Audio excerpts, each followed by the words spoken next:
Recording in progress. بسم الله الرحمن الرحيم رب يسر ولا تعسر وتمم بالخير رب زدني علما رب اشرح لي صدري ويسر لي أمري واحلل عقدة من لساني يفقهوا قولي بسم الله الرحمن الرحيم. O you who believe, fear Allah as He should be feared and die not save in of submission to Him. Now this verse is an emphatic reiteration of the message that is so often given in the Quran, which is fear Allah subhanahu wa ta'ala. For that is the foundation of religion, and let your living and your dying be in complete submission to Him. Now the verses which follow make it clear that the fear of Allah is the first all-important step in the fight against the enemies of Islam. So like fear Allah as He should be feared, like He has the right to be feared, and fear Him as He should be feared. Fear Him as you fear no one else. As you fear nothing else, you should fear Him. You should love Him like you love no one else. Like love Him as He should be loved, and obey Him as He should be obeyed. And hold firmly all of you together to the rope of Allah. Now the rope of Allah is generally taken to be the Quran.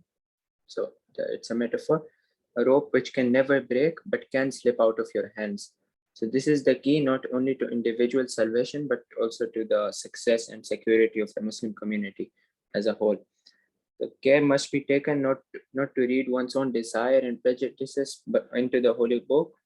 It must be interpreted and followed in the light of the traditions of the Holy Prophet and the practice and belief of the community of the pious. And remember the favors. And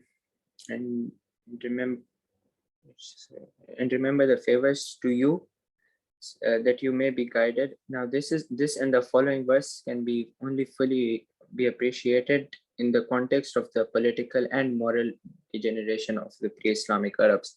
Now feuding and looting was one of their greatest pleasures in life, right? And it is a measure of the change brought about by Islam, the Islamic revolution, you can call it. And that these primitive quarreling tribes were united in brotherhood and could defeat the greatest empires of the time, and they did. Next slide. And let there be among you a community, such are they who are successful. The fear of Allah, holding fast to His commandments, unity and amity in the community, and the propagation of the good and forbidding the bad, has been prescribed here. The Islamic way of life, in short, can only survive and flourish if there is a substantial core of the people in Islamic societies, like who are not only well versed in religion but committed to reforming society, like almost idealists, and with the professional ability and the wisdom to introduce reform without disruption, disorder, and upheaval. So every Islamic community should have a group of people devoted to and capable of prescribing the good and condemning the bad. Now that is fard, right? Like ma'mur bil ma'ruf wa nahy anil munkar, like it's always repeated in the Quran. So you can't just go in seclusion and leave everything. You have to be an idealist and a practicing one, and one unlike most of the idealists that have passed, like who have brought revolutions through violence and bloodshed. Now it is clear that there will be some situations where such a group of right-minded persons will have a decisive influence, and others where they would be needed but would have only a marginal effect on actual policies. So finally, there would be conditions where the active propagation of the good and the forbidding of the bad would become futile or dangerous for the propagators, and that's how it should be, which we should make it dangerous, of course. And do not be like those who became divided and have disputed after clear proofs had come to them. So for them, there is a mighty chastisement. So now there is a warning to the Muslims too, if unfortunately very relevant in the present age, not to divide up their religion into contending and mutually divide sects as among the Jews and Christians. Now, as the Prophet told us that there are 71 sects in Jews and 72 in Christians, and there will be 73 in Muslims. And he said that only one of them will go to Jannah, will be safe from hellfire. So religious hostility now paves the way for social and political antagonism, and is therefore the basic cause of the weakness and disunity of the Ummah.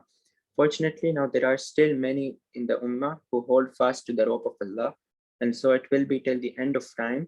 Now, this verse refers to doctrinal deviations from the Quran and the Sunnah of the Prophet, and not to minor differences in Judaistic opinions, which existed like even among the companions of the Prophet. There were like minor differences, but they didn't make sects on it, and they didn't divide themselves. Like, we shouldn't give ourselves names of sects. Like of course we do follow what the Sunnis follow, but we are only Muslim. We are not. We don't need to call ourselves Salafis or anything like that. Like, no need to divide us in sects. On the day, faces will be white and some faces will be black. With some faces white with gleaming white with joy, and some faces black with gloom, with horror and with terror. Now, on that day, our inner spiritual states, which would be concealed in the life of this world, will become apparent to everyone. Everyone will see the feelings, the emotions we have been hiding all this time, and like everyone will be seeing that. Everyone will be seeing the actions we have committed every day. And it will be said to them, did you disbelieve? After your belief, then taste your punishment for what you used to disbelieve. Okay, and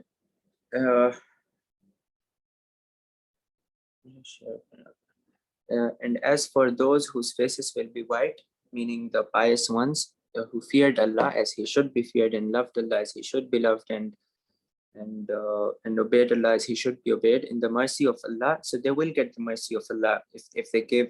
Allah has rights upon us, right? So like obey Him, like just what I mentioned.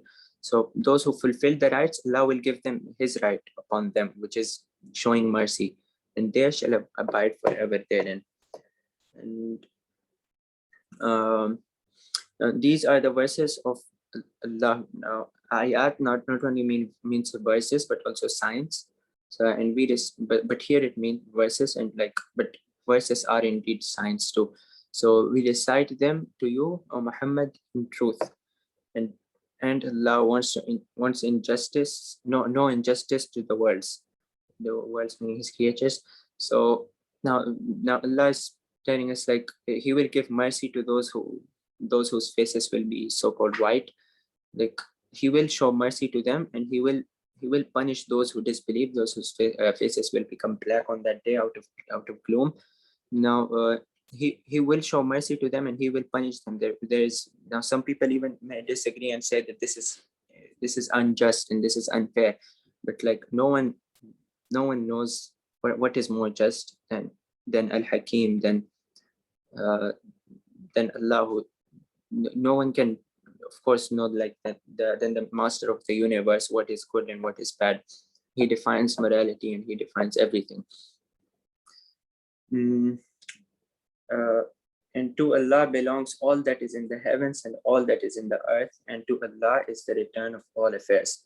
Now, how can He be unjust when He is the creator and originator of, and Lord of all that there is, and is in total control of His creation? Like, every cell, every atom in the universe belongs to Him, even in the earth and the universe and all that is in between it. And to Allah the matters will be returned on the day of judgment. We know that all matters are going to be returned to Him. سبحانك اللهم بحمدك أشهد أن لا إله إلا أنت أستغفرك وأتوب إليك. سبحان رب العزة سبحانك رب يا وآخر دعوانا أن الحمد لله رب العالمين.